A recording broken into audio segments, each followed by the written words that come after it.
Well, congratulations, everyone. We are now officially, depending on if you use the traditional definition or the Biden definition, we are officially in a recession. The GDP numbers came out this morning and second quarter contracted, not negative growth, contracted by 0.9%. That's 2 quarters in a row of negative GDP, which means we are officially in a recession. Now, of course, you have the Biden administration that's trying to spin everything and say, oh no, because job growth this or because of something. We're not, face it, Joe, this is the Biden recession. Congratulations, you've managed to fuck up a good thing again. Okay. Then, of course, you have good old Joe Manchin, who, is like a fish you just caught laying on the ground. Flip, flop, flip, flop, flip, flop. Apparently, he signed on with Chucky Schumer and the rest of the morons on the left for the Inflation Adjustment Act or something like this. And they're going to, guess what? Stimulate the economy by spending money to reduce inflation. Yeah, guess what, guys? That doesn't work. Okay. But, where most of this money's going, it's something like $9 billion, too, just so you have an idea. Oh, we're going to spend it on everybody's favorite pet project, climate change, because that'll affect the recession, right? Okay.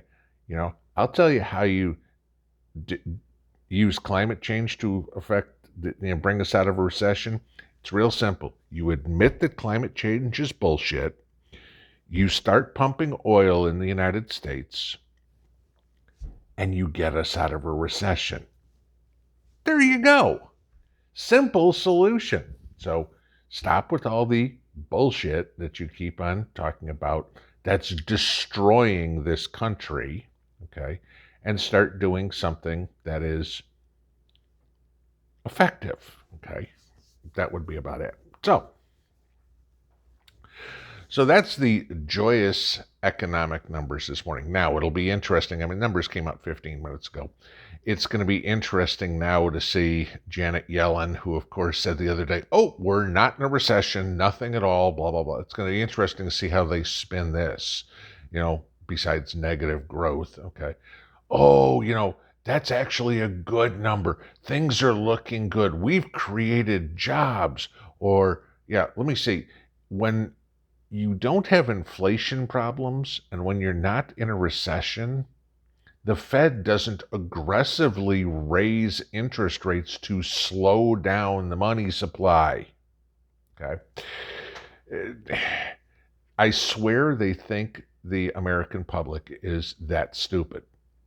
At least 81 million of them supposedly are, but, the rest of us, no.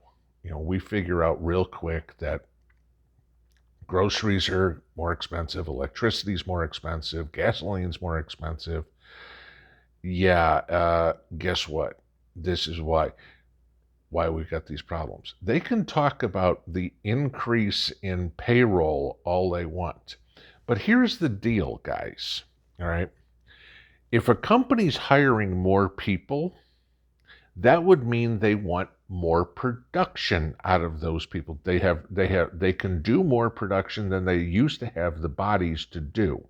So now they need to hire more people so they can increase production. Increased production increases the gross domestic product. Remember, I told you GDP is a combined number of the cost of all the goods and services, or the selling price of all the goods and services in the country. Well, figure this one out. If we're hiring more people and production is going down, does anybody else see a problem with this? What comes next? Gee, Mary, gee, Joe, Gee, Bob, gee, Jane, you guys aren't producing. There's the door.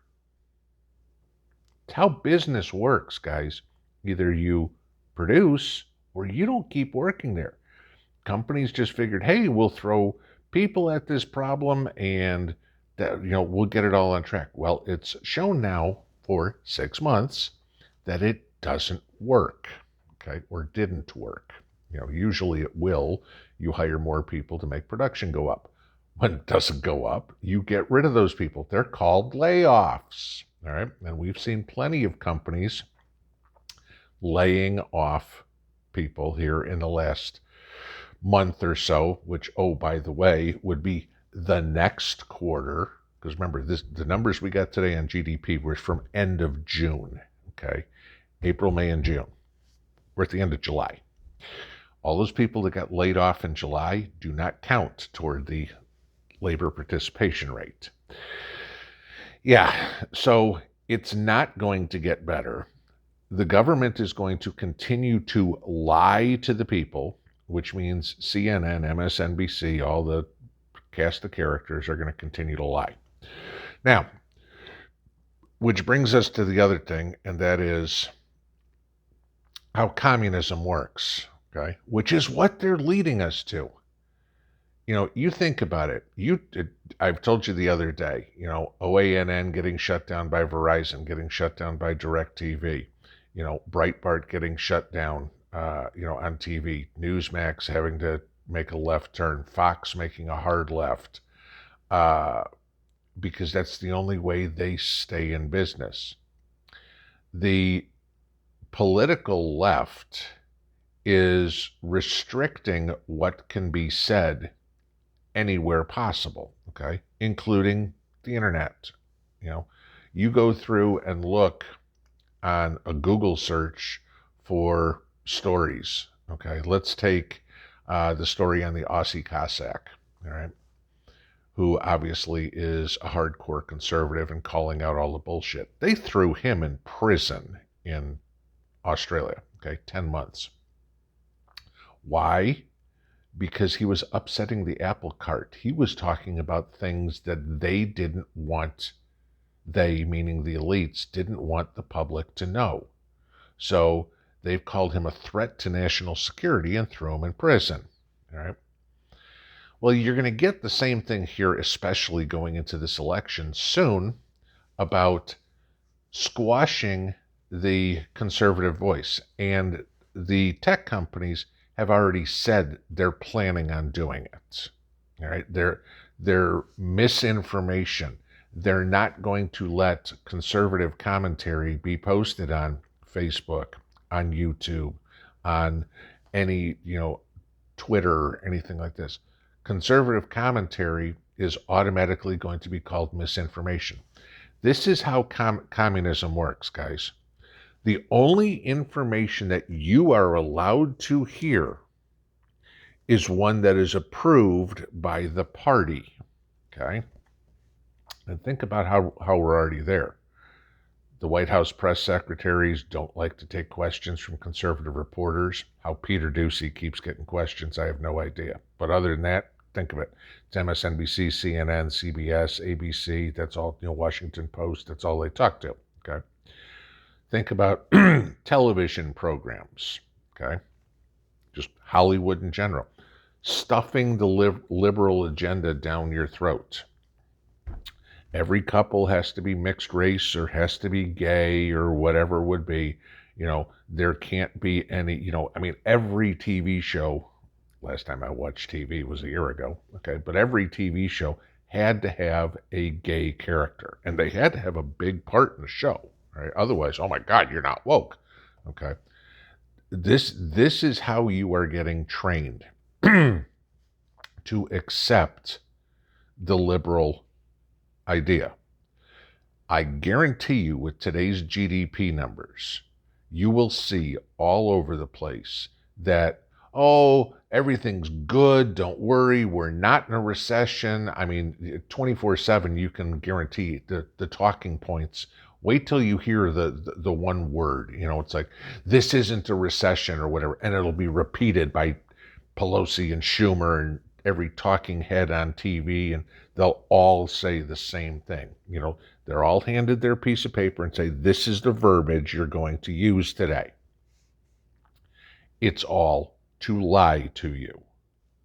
Period. That is it.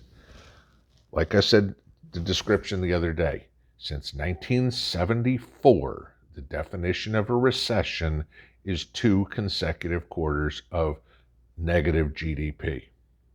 Officially today, we have 2 consecutive quarters of GDP, the first 6 months of 2022. This is 100% on the Biden administration's shoulders. Period. They'll lie to you, they'll spin it, they'll twist it, they'll make it any way they can.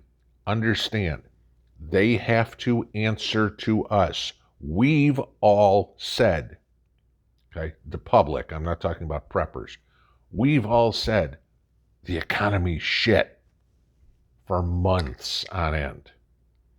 The interesting one is, let's see if it's all Trump's fault. Because remember, when in doubt, the Democrat mantra is blame the previous administration. Obama did it for 8 years. Nothing was ever his fault. It was all George Bush II's fault. You can guarantee the Biden administration will say the reason 2022 is in the toilet for economic reasons is because of the guy who left the presidency a year earlier. Gotta be, right? Yes, it's getting worse, and now it's official. At least for those of us who have something up in the squirrel cage. Janet Yellen, Joe Biden, Jerome Powell, nah, okay. Brain dead. Enjoy. Pinball out.